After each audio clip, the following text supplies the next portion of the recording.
Hey guys, welcome back to another video. Just recently, the switch for my power window on the driver's door, it broke. You see this one here, when you push down on it, spring loaded, all right? You can pull up on it and it goes back. That one's stuck in the down position.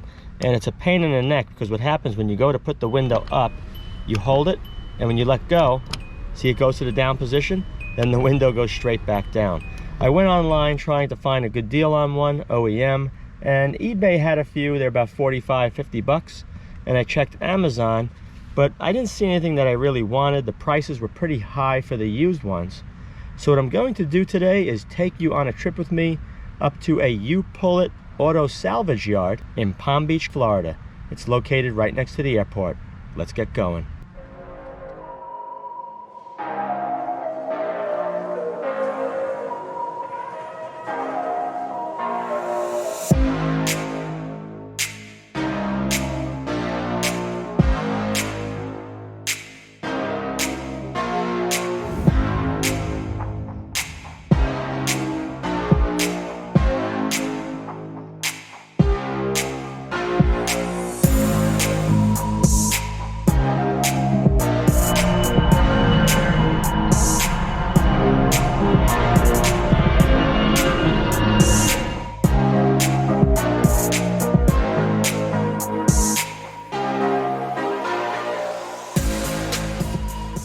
Okay guys, we're here. Take a little walk around. Cooper.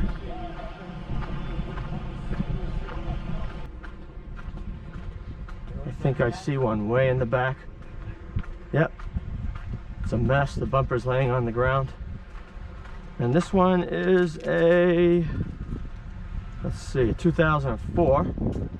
So 02 to 05 is the same. Let me take a look inside. Okay, these switches here are actually way better than mine. Mine are all worn out. Right here, hopefully you can see this. Take that little cover off of there. Okay, there's a Phillips screw behind there. Throw it inside on the floor mat in case somebody wants it. That's good. Put that over there. Okay, now there's going to be another one over here. When I put this back when I get home, I'm not going to be doing the whole removal procedure for you, but I'll show you once the door is open, putting the switch in, and then trying it out. Let's pop this plastic cover off. Get right here.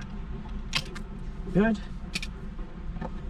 And actually, I could use a couple of these plastic covers. Mine are shot from taking them out so many times. There. Underneath the door, there's a screw here and one over there.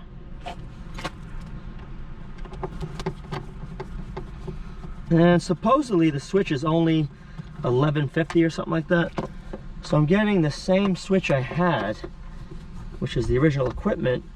It's used, but it's a lot better than the knockoff ones that they're selling on eBay and the used ones that I saw on eBay as well.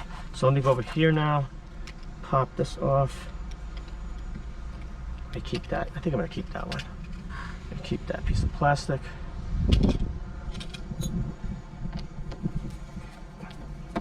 All right, so now I just have to remove the two screws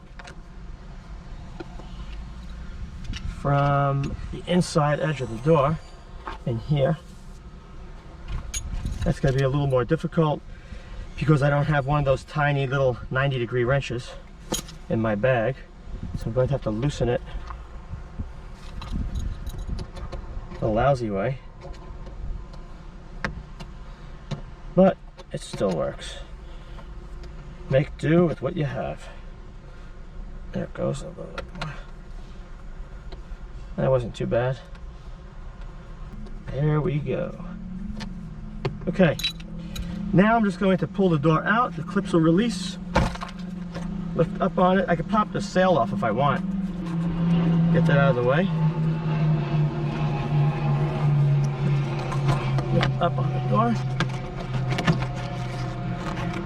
out a little bit more. There we go. Okay, that's good. Now I need to release the harnesses. That's one.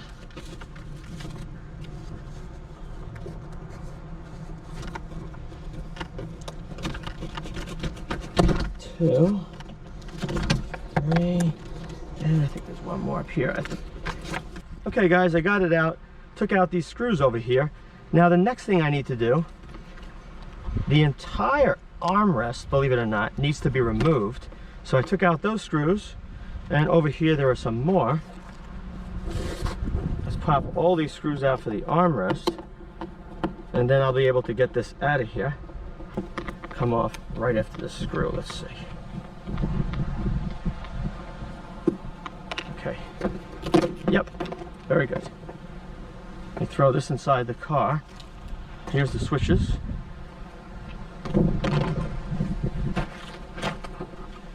That there, somebody might want a panel. Don't want to ruin it for them. The way to do this would be to slide a very thin piece of metal between here and there, and the same on that side, so I could just pop it out without damaging the plastic. But let me just try prying it on this one. If this breaks on this one, I won't worry about it. It's not mine. Let's break that for now so I can get it out.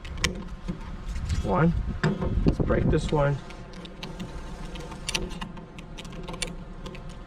There we go. Just don't break the switch underneath and I'll be doing good. So that side's out and the switches are moving. Let's try this. To that point there. Okay, got it. I'm now ready to open up this panel to remove the old switch, to install the new one. You can see I cleaned it up. I took a paintbrush, took all of that dust out of it, and I wiped it down with a little bit of Armor All and a microfiber towel. Now let me remove the panel off camera because I don't want to bore you going through all the screws again. Once I have all the screws undone, then I'll come back and then we'll lift the panel off, and I'll show you exactly how I'm going to replace the switch without breaking off the plastic tabs. With the panel off, I can now go over to that area where the switch is mounted, remove the same screws because I want to pop out that entire assembly. With this removed from my vehicle, the next thing I need to do is pop out the switch assembly without breaking the plastic.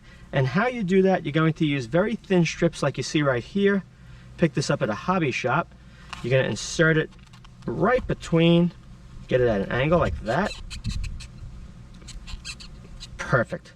That's one. I got to do all 6. Once that's done, I can grab the switch, pull it straight out, and pop the new one in, preserving the plastic. Now I can take this switch that I pulled out of the other vehicle at the junkyard and just turn this around and pop it in. Beautiful. And look at that. The switch assembly is back on the door panel. Let's try it out to make sure it works. Auto works perfect. Now let's try up. And you can see when I let go, it doesn't bounce back and lower the window. So that's perfect. That window's working.